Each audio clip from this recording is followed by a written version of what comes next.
பார்த்ததுல மகிழ்ச்சின்னு சொல்லுவாங்க. அதெல்லாம் பரவாயில்ல, இது எங்களுக்கு ஒரு கௌரவம். அப்புறம் இவங்க தான் என்னோட பொண்ணுன்னு நம்ம வாண்ட இன்ட்ரோ கொடுப்பாங்க. ஆத்தாடி ஆத்தா, இவ்வளவு தனியா ஊரு ஃபுல்லா தேடிட்டு இருந்தேன். கவலைப்படாதீங்க, இவளோட பேரு டோஃபு. ரொம்ப அமைதியான ஒரு பொண்ணு. இது அமைதியா? ஏயா அந்த குண்டு பேரு என்ன தெரியுமா பண்ணாவ? மன்னிச்சிருங்க, நீங்க தப்பா வேற யாரோ ஒரு ஆளை பார்த்துட்டு இப்படி பேசிட்டு இருக்கீங்க. அதுக்கப்புறம் சாப்பிட ஆரம்பிக்கிறாங்க. அப்பதான் ஹீரோனும், இந்த மாதிரி எங்க கூட நிறைய அகதிகள் வந்திருக்காங்க, சோ தயவு செஞ்சு அவங்களுக்கும் உங்களால சாப்பாடு கொடுக்க முடியுமா? அதுக்கு என்ன, தாராளமா கொடுக்குறோம். இவங்க பேசக்கூடிய இதே டைம்ல ஹீரோ பாருங்களேன். ஏ வாண்டு, உண்மை சொல்லு, நீ தானே இந்த கிரவுண்ட்ல சண்டை போட்ட? கால் அசைவுகளால ஹீரோவோட சேர நகர்த்தி விட்டுட்டு அந்த பயல சூப்பரா தடுமாறி விழ வச்சுட்டான். இருந்தாலும் ஹீரோ ரொம்ப கேஷுவலா தண்ணீர் சக்தியை வச்சு கர்ச்சீஃப நினைச்சு மூஞ்சி ஃபுல்லா தொடச்சுப்பான். அப்பயும் வாண்டு சும்மா இல்லாம ஹீரோவை தள்ளி விடும் போது தரையில இந்த மாதிரி நைட்டு என்ன கார்டன் ஏரியால வந்து பாரு அப்படின்னு எழுத்துக்களை தரையில பொறிச்சு காட்டுவா. ஓஹோ, உங்க அம்மா அப்பாக்கு உன்னை பத்தி தெரியக்கூடாதா? எனக்கு புரிஞ்சு போச்சு, நைட் உன்னை பாக்குறேன்னு ஹீரோவும் சிரிக்கிறான். பிளான் போட்ட மாதிரியே அன்னைக்கு நைட்டு வாண்டு கிட்ட வரும்போது, என்ன பிரச்சனை உனக்கு? எதுக்காக என்ன தொல்லை பண்ணிட்டு இருக்கேன்? ரொம்ப சிம்பிள், உமாஷு நகரத்தோட ராஜா நடுநிலை ஜிங் இருக்கக்கூடிய ஆளை கண்டுபிடிக்க சொன்னாரு. அவங்களால மட்டும்தான் எனக்கு ஒரு நல்ல மாஸ்டரா இருக்க முடியும். இல்ல ஏண்டா நீ வேற? இந்த பாரு, இந்த பெய்ஃபாங் ஃபேமிலியில பிறந்தா நான் ரொம்ப அடக்க ஒடுக்கமான பொண்ணா இருக்கணும். என்னால இந்த வேலையெல்லாம் பார்க்க முடியாது. ஆனா வாண்டு, நிலைமையை புரிஞ்சுக்கோ. இந்த உலகத்தை காப்பாத்தணும்னா நான் 4 விதமான கலைகளை கத்துக்கணும். அதுக்கு எதுக்குப்பா என்கிட்ட கேக்குற? நீ வேணா பேசன்ஸுக்கு போவேன். உமாஷுவை விட அங்கதான் பூமி சக்தியை பயன்படுத்தக்கூடிய பல லட்சம் மக்கள் வாழ்ந்துட்டு இருக்காங்க. அதெல்லாம் முடியாது. நான் நடுநிலை ஜிங் இருக்கக்கூடிய உன்கிட்ட மட்டும்தான் இதெல்லாம் கத்துக்க முடியும். கடைசி வரைக்குமே வாண்டுக்கு இதுல விருப்பமே இல்ல. இங்கிருந்து கிளம்புன்னு திட்டி விட்டுருவா. ஒரு பக்கம் ஜூக்கு சிறுமூஞ்சி அம்மாவும் பொடியனும் சந்தைக்கு போற விஷயத்த பார்த்த இவ அவங்க கிட்ட சொல்லாம கூட நேரா ஹீரோ இருக்கக்கூடிய அதே கிராமத்துக்கு கிளம்பிட்டு இருக்கான். கட் பண்ணா இங்கதான் ஒரு சின்ன பிளாஷ்பேக். ஒரு நாள் லைட் ஜூக்கோட அம்மா அசூலாவையும் ஜூக்கோவையும் கூட்டிக்கிட்டு குதிரை வண்டியில ஃபயர் நேஷனை விட்டே தப்பிக்க பாத்துருப்பாங்க. ஏன்னா இந்த அப்பங்கார பசங்க 2 பேரையும் பிள்ளைங்களா பார்க்காம எதிரிகளை போல வளர்க்க ஆரம்பிச்சிருக்கான். அப்ப ஒரு பயத்துல அசூலா, அம்மா எனக்கு பயமா இருக்கு, என்ன இறக்கி விடுங்கன்னு கத்தும் போது இந்த சத்தம் வெளியில இருந்த காவலர்களுக்கு கேட்டு போச்சு. யாரோ அங்க வர விஷயம் தெரிஞ்சு, செல்லம் நீங்க உள்ளே இருங்க, ஒருத்தருக்கு ஒருத்தர் நீங்க தான் எப்பவும் பாதுகாப்பா இருக்கணும்னு கையில ஒரு மோதிரத்தை மட்டும் கொடுத்துட்டு அம்மா அங்க இருந்து கிளம்பிருக்காங்க. இதுக்கப்புறம் தான் அந்த வில்ல தன்னோட சொந்த மனைவியவே சாகடிச்ச மாதிரி தெரியுது. பிளாஷ்பேக் கட் ஆனதுமே பிரசன்ட்ல மறுபடியும் ஜோக்கி, ஏடா உனக்கு என்ன தாண்டா பிரச்சனை? எப்ப நெருங்கி வந்தாலும் என்ன விலைக்கு வச்சுட்டே இருக்க? ஒண்ணு இல்லன்னு பேச்ச மாத்திட்டு இருக்கும் போது கரெக்டா டோராவும் பூஜியும் முன்னாடி வந்து நிப்பாங்க. அப்புறம் என்ன, 2 குரூப் கடையில சண்டை ஆரம்பிக்குது. அதுல இந்த டோரா போல இருக்காளே, இவளுக்கு வர்மக்கலை எல்லாம் ரொம்ப அத்துப்படி. சாக்காவோட தோள்பட்ட கழுத்துன்னு 4 இடத்துல குத்துனதுமே அந்த பையன் அசைய முடியாம சுருண்டு விழுந்துட்டான். ஜோக்கி மட்டும் தனியா 2 பேர் கூடயும் சண்டை போடுவா. கடைசி நிமிஷத்துல அங்க நம்ம ஹீரோயின் வந்துருவாங்க. ஆப்பா மிருகம் ஏர்ல பறந்து வந்து வாழை வச்சு ஒரு அடி அடிச்சதுமே காத்துல அப்படியே பறந்து போய் விழுறாங்க. ஆத்தாடி, இங்க இருந்தா ஆப்பா நமக்கு ஆப்ப வச்சிருன்னு திப்பு திப்புன்னு காட்டுக்குள்ள ஓடி போயிடுவாளுங்க. கட் பண்ண அடுத்த கிராமத்துக்கு ஜூக்கு வரும்போது பின்னாடியே இந்த அசூலாவும் இங்க வந்துட்டா. என்ன ஜூசு, உன்னை பார்த்து ரொம்ப நாள் ஆச்சு. அசூலா, நீ எப்படி இங்க வந்த? அச்சுச்சோ, அப்பா உன்னை கூட்டிட்டு வர சொன்னாரு. எனக்கு அதுல விருப்பம் இல்ல, ஆனா அவரு உன்னை மன்னிச்சுட்டாரு, அது மட்டும் எனக்கு தெரியும். தோடா, கமாண்டர் கூட ஒன்னா சேர்ந்து என்னையே நீ கொல்ல பார்த்தவ, ஒன்ன நான் நம்பவேன்னு நினைக்கிறியா? எது கமாண்டரா? அப்படிலாம் எதுவும் இல்லையே, நான் எதுக்காக உன்னை கொல்லணும்னு இவ அப்படியே பச்சையா போய் பேசுவா. கடைசி வரைக்கும் ஜூக்கு, நீ என்ன வேணா பண்ணு, நான் உன் கூட வரமாட்டேன்னு அடம் பிடிக்கிறான். அதே டைம்ல ஹீரோ வேற எதிர்ச்சியா அவங்க கண்ணுல மாறிட்டான். அசுலாவை பாருங்களேன். ஏண்டா ஜூக்கு, இவனா நீ தேடி வந்த அவதார்? என்னடா பொடி பையனட்டா இருக்கான்? சரி, இன்னைக்கு இந்த பயலோட சோழிய உனக்கு பதிலா நான் முடிக்கிறேன்னு அசுலா சண்டை ஆரம்பிக்க, ஜூக்கு நான் தான் அவனை பிடிப்பேன்னு இவனும் அட்டாக் பண்ண ஆரம்பிக்கிறான். நம்மாலு காத்து சக்தியை வச்சு பறந்து ஏர்ல போலான்னு பார்த்தா இவனுங்க அங்க இருந்த பில்டிங்கே அடிச்சு பறக்க விட்டானுங்க. முன்ன விட ஜூக்குவோட சக்திகளும் அதிகமான மாதிரி தான் தெரியுது. அப்புறம் இந்த அசூலா இருக்காளே, அவனுக்கு நார்மலான நெருப்பு சக்தியை விட மின்னல் பவர் இருக்கு. நேரத்துக்குன்னு அங்க நம்ம வாண்டு வேற வந்து அசூலாவை பறக்க விட்டுட்டா. என்னப்பா, என்ன மிஸ் பண்ணீங்களா? வாண்டு, நீ வரமாட்டேன்னு சொன்னா இருந்தாலும் உனக்கு ஹெல்ப் பண்ணலாம்னு முடிவு பண்ணிட்டேன். இவங்க கூட சேர்ந்து இப்ப ஜூக்கி அப்புறம் நம்ம ஜாக்காவும் வந்துருவாங்க. 5 பேரும் ஒன்னா சேர்ந்து தாக்குவாங்க. தனியாலாம் இந்த அசூலா எல்லாரையும் சமாளிக்கிறான். நேரத்துக்குன்னு அங்கிளும் வந்துருவாரு. நெருப்பு சக்தியால அங்கிள் அசூலாவை தடுக்கும் போது, ஓ மொத்த பேரும் எனக்கு எதனா திரும்புறீங்களா? ஆனா நான் எப்பவும் சரணடைய மாட்டேன்னு மின்னல் பவரை வச்சு அங்கிள் அட்டாக் பண்ணிட்டு கிடைச்ச சின்ன கேப்ல ஒரு புகையை போட்டு டப்புன்னு மறைஞ்சு போயிடுவா. அச்சோ பாவன் இறக்கப்பட்ட ஹீரோயினும், ஜூக்கு என்னால அவருக்கு ஹெல்ப் பண்ண முடியும், அவரோட காயத்தை குணப்படுத்த முடியும், அதெல்லாம் ஒண்ணும் தேவையில்லை, முதல்ல இங்கிருந்து கிளம்புங்கன்னு நெருப்பு வச்சு அட்டாக் பண்ணும்போது அட போடா பைத்தியம்னு அங்க இருந்து கிளம்பிடுவாங்க. அதே டைம்ல கரெக்டா வாண்டோட அம்மா அங்க வந்துட்டாங்க. செல்லம், நீ இங்க என்ன பண்ணிட்டு இருக்க? முதல்ல செருப்பு போட்டுட்டு வா. மன்னிச்சிருங்கம்மா, இதுக்கு மேல என்னால பெய்ஃபாங் ஃபேமிலியோட மரியாதை மானம்னு எதையும் காப்பாத்த முடியாது. நான் ஒன்னும் சாஃப்டான பொண்ணு கிடையாது. அதிரடி ஆக்ஷன்லாம் எனக்கு அல்வா திங்கிற மாதிரி. நாங்க இனிமே ஒன்னாதான் இருக்க போறோம், எங்களை தேடி வராதீங்கன்னு சொல்லிட்டு வாண்ட ஒரு பக்கத்துல கிளம்பிட்டா. ஜூக்கு இப்ப இவ்வளவு நேரமா சண்டை போட்டிருப்பான்ல, அது எல்லாத்தையுமே எதிர்ச்சியா சண்டைக்காக வந்த இந்த பொடியனும் சிடுமூஞ்சி அம்மாவும் பாத்துட்டாங்க. அடடா, நீ எப்ப நல்லவன் கிடையாதா? ஃபயர் நேஷனை சேர்ந்த ஆளான இங்க இருந்து வெளியில போன்னு கல்ல கொண்டு அடிக்கிறாங்க. அங்கிளை காப்பாத்திட்டு ஜூக்கோ அங்க இருந்து ஓட மறுபக்கம் ஹீரோவும் ஃப்ரெண்ட்ஸும் பொறுமையா நடந்து போயிட்டு இருப்பாங்க. அதே டைம்ல வாண்டுக்கு தரையில ஏதோ ஒரு அதிர்வு தெரியுது. என்னன்னு பாக்கும்போது நம்மள யாரோ பிடிக்க வந்துட்டு இருக்காங்க. சோ அப்பாவி மக்கள் பாதிக்கப்படக்கூடாதுன்னு அவங்க எல்லாரையும் தனியா ஒரு பாதையில அனுப்பிட்டு நம்ம ஹீரோவும் வாண்ட மட்டும் இன்னொரு பாதையில கிளம்புறாங்க. அடுத்து காயம்பட்ட அங்கிள் ஒரு ஏரிக்கரை கிட்ட வந்திருக்காங்க. அந்த சுவர்களுக்கு மறுபக்கத்துல இருக்க ஒரு படகு மூலமா தான் இவங்களால அந்த பேசன் ஜூக்கு போக முடியும். அப்பதான் ஜூக்குவும் அங்கிள் அசோலாவுக்கு பவர்ஸ் இன்னும் அதிகமா இருக்கு, அவனால எப்படி மின்னல் பவரை பயன்படுத்த முடியுது? தம்பி, நெருப்பு சக்தியிலேயே அது ரொம்ப மோசமான ஒண்ணு, உயிருக்கே ஆபத்தாகக்கூடியது. நீ அதை கத்துக்கணுங்கிற அவசியம் கிடையாது. ஆனா அவரோட மின்னல் சக்தியை திருப்பி அனுப்புறதுக்கு ஒரு வழி இருக்குன்னு அந்த தற்காப்பு கலையை எப்படி பயன்படுத்தணும்னு ஜூக்குவுக்கு சொல்லி கொடுக்குறாங்க. வாண்டோ ஹீரோவும் தனியா போயிட்டு இருப்பாங்கல்ல. அப்ப அந்த இடத்துக்கு இந்த வாண்டோட அம்மா பணத்தை கொடுத்து ஏற்கனவே தோத்து போன குண்டு பையனையும் அல்லக்கையவும் அனுப்பி வச்சிருக்காங்க. அவனுங்க நிலத்தோட சக்தியை வச்சு அட்டாக் பண்ண வாண்டு ரொம்ப சிம்பிளா நீ ஓடாம கொள்ளாம அவங்களோட தாக்குதலை எதிர்த்து நிலத்தோட சக்தியை பயன்படுத்தும்பா. ஆனா எல்லா நேரமும் அந்த கல்லுக்கு பயந்து ஹீரோ ஓடிக்கிட்டே தான் இருப்பான். ஒரு கட்டத்துல பயத்துல நீர் சக்தியை வச்சு அவங்க ரெண்டு பேரையும் ஒரே வச்சிருவான். விளங்குச்சு போ, உனக்கும் நிலத்தோட சக்திக்கும் சுத்தமா ஒத்தே வராது, சரதான் போடான்னு சொல்லிட்டு வாண்டு கோச்சுப்பா. ஒரு பக்கம் படகேற வந்த அங்கிளும் ஜூக்கோவும் ஃபயர் நேஷன் பின்னாடி வருதுன்னு சொல்லிட்டு கூட்டம் ரொம்ப தத்தளிக்க ஆரம்பிக்குது. அப்ப ஒரு தொப்பிக்காரன் உள்ள போந்து இவங்களுக்கு ஹெல்ப் பண்ணுவான். யாருன்னு பாக்கும்போது ஏற்கனவே ஒரு சீன்ல ஒமாஷுல போராட்டம் பண்றேன்னு சுத்திக்கிட்டு இருந்தாலே ஜேடு, அவனோட கூட்டாளி தான் இவன். பாதுகாப்பா கப்பல் இங்க இருந்து கிளம்ப அதே டைம்ல அசூலா தப்பிக்க பார்த்த ஒரு சில பேரை அங்க இருந்த பாலத்திலேயே வச்சு மொத்தமா சோழிய முடிச்சுட்டா. எங்கடா ஓடுவ, உன்னை தேடி வருவேன்னு இவ வேற வில்லத்தனமா சிரிச்சிட்டு இருக்கா. அடுத்து ஹீரோ ஹீரோயின் ஒரு வழியா அந்த பேசஞ்சரோட மிகப்பெரிய கோட்டை சுவருக்கு வந்துட்டாங்க. ஆனா உள்ள போறதுக்கோ வரதுக்கோ எந்த ஒரு பாதையும் கிடையாது. அப்பதான் இவங்களுக்கு ஏதோ ஒரு அதிர்வு கேக்குது. எப்பா எப்பா, இந்த சுவர்களுக்குள்ள யாரோ இருக்காங்க என்னன்னு ஒத்து கவனிக்கும் போது உள்ள இருந்து ஹீரோயின் என்ன காப்பாத்துங்க காப்பாத்துங்கன்னு கத்துறா.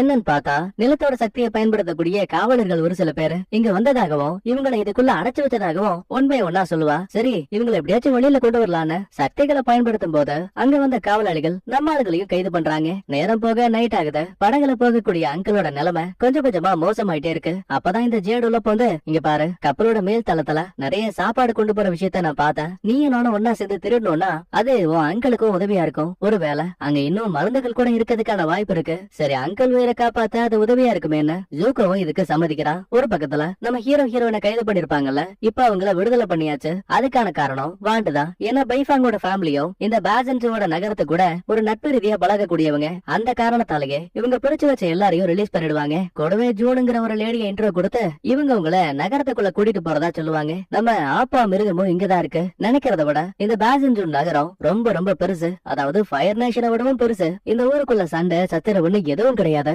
ஆனா ரெண்டு விதமா இந்த இடத்தை பிரிச்சு வச்சிருப்பாங்க. ஒண்ணு கீழ்த்தட்டு மக்கள் வாழக்கூடிய ஒரு இடம், ரெண்டாவது மேல் தட்டு அதாவது அரச பதவியில் இருக்கவங்க விருந்தாளிகள் வாழக்கூடிய நகரம். உடனே ஹீரோவும் இந்த பாருங்க, ஃபயர் நேஷனால இந்த ஒட்டுமொத்த நகரத்துக்கும் ஆபத்து வரப்போகுது. சோ மன்னரை பார்த்து நாங்க இதை சொல்லி ஆகணும். மன்னிச்சிருங்க, மன்னரை உங்களால நேரடியாலாம் பார்க்க முடியாது. முதல்ல இந்த இடத்த ஃபுல்லா சுத்தி பாருங்க.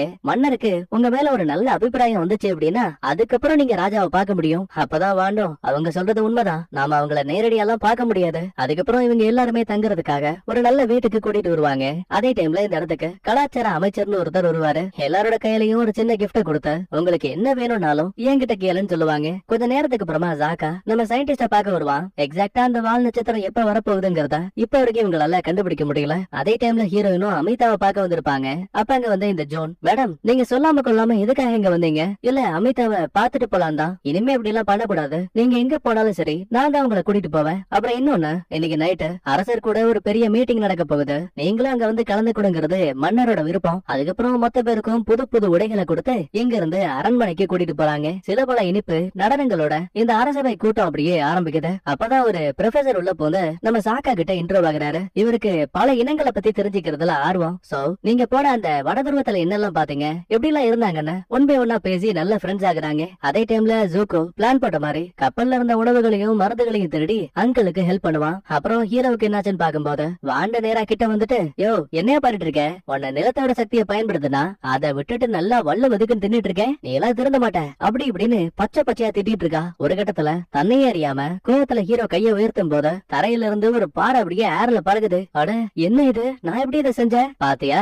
இதத்தான் நான் உங்ககிட்ட சொன்னேன். நீ அசையாம ஒரு இடத்துல இருந்து பயிற்சி பண்ணும் போது உன்னால நிலத்தோட சக்தியை தெளிவா பயன்படுத்த முடியுது. நான் திட்டும் போது கூட நீ அந்த இடத்தை விட்டு நகரவே இல்ல. அதனாலதான் உன்னால இதை பண்ண முடிஞ்சிருக்கு ஐ ஜாலின்னு ஹீரோ சந்தோஷப்பட அதே டைம்ல மன்னர் இங்க வந்துட்டாரு. சரி மன்னரை பார்த்த அந்த வால் நட்சத்திரத்தை பத்தி சொல்லலாமேன்னு கிட்ட போகும்போது அமைச்சர் உள்ள போது, தம்பி எங்க போறீங்க?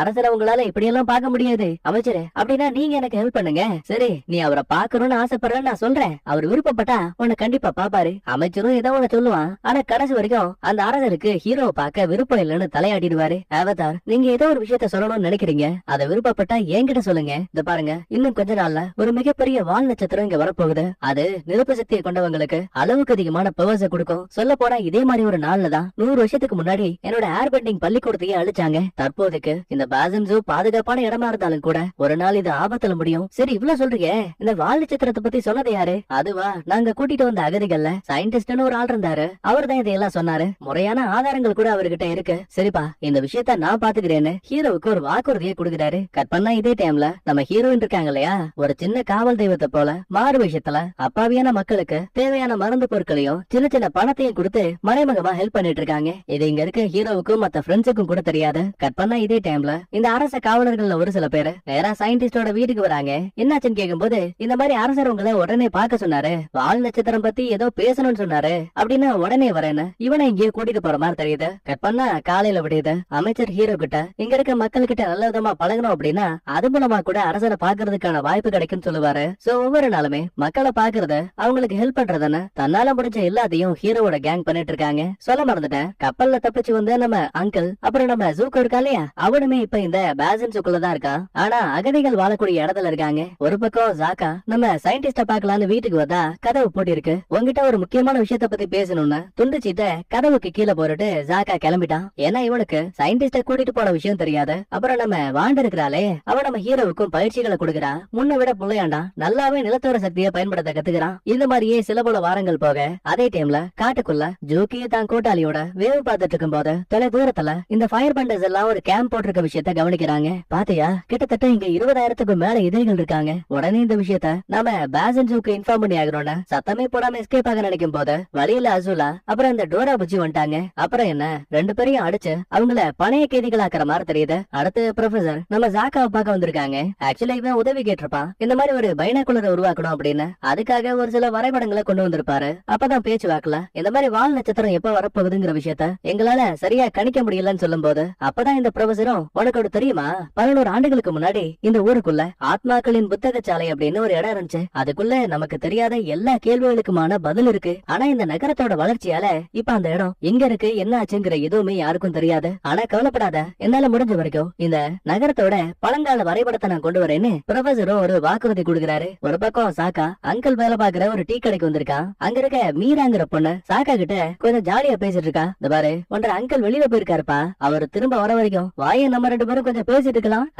வெக்கப்பட்டு அந்த பையன் ஓடியே போயிட்டான். அப்பதான் ஜேடு உள்ள போந்து, மச்சான் உன்னை தாண்டா தேடிக்கிட்டே இருந்தேன், அன்னைக்கு கப்பல்ல நம்ம சூப்பரா ஒரு வேலையை பார்த்தோம்ல, அதே மாதிரியே இதோ பாரு ஆப்போசிட்ல நைட் எவனோ ஒருத்தன் அந்த கடையை எரிச்சு விட்டுருக்கான். கண்டிப்பா இது இந்த அகதிகள் கூட்டத்திலேயே 4வது வீதியில தங்கி இருக்கக்கூடிய அந்த ஃபயர் நேஷன் ஆளுங்களால தான் நடந்திருக்கும். கண்டிப்பா அவங்கள நம்ம பழி வாங்கி ஆகணும். உண்மையை சொல்ல போனா இதை பண்ணதே நம்ம ஜூக்கு தான். ஏன்னா அந்த கடைக்கார வீட்டு பையன் ஒரு அப்பாவி குழந்தை சாப்பாடுன்னு கேட்டு வரும்போது அதை கொடுத்திருக்க மாட்டான். அந்த கோவத்துல அவன் கடையை எரிச்சு அவங்கிட்ட வந்த பணத்தை ஜூக்கு திருடிட்டு போயிட்டு அதே அப்பாவி குழந்தைக்கு கொடுத்திருப்பான். இது எதுவுமே ஜேடுக்கு தெரியாது. அதனால நீ தப்பா புரிஞ்சிட்டு இருக்க, அந்த ஃபயர் நேஷன் இந்த வேலையை பாத்துருக்க மாட்டாங்கன்னு சொல்லுவான். இந்த பாரு, நீ இந்த வேலைக்கு வரலன்னா பரவாயில்ல, ஆனா அவங்களுக்கு சப்போர்ட் பண்ணாதன்னு பேசிட்டு இவன் ஒரு பக்கத்துல கிளம்பிட்டான். ஒரு பக்கம் அங்கிள் நடந்து போயிட்டு இருக்கும் போது வீதியில ஒரு ஆளு செஸ் போர்ட் மாதிரி ஏதோ ஒண்ணு விளையாடிட்டு இருக்காங்க. இதை நோட் பண்ணி வச்சுப்பாரு. அப்ப திடீர்னு ஒரு பொண்ணு உள்ள போந்தா, எல்லாரும் இங்க பாருங்க, அந்த ஃபயர் நேஷனை சேர்ந்தவங்க இதுக்கு முன்னாடி நம்ம நகரத்தை கூட சண்டை போட்டு 10,000 உயிர்களை வாங்கியிருக்காங்க. அவங்களோட பேர்கள் தான் இது எல்லான்னு சுவர்கள்ல நேம்ஸ வர வைக்கும் போது அங்கிளுக்கு ஒரு நிமிஷம் கண்ணீர் அப்படியே மழையா பொழியுது.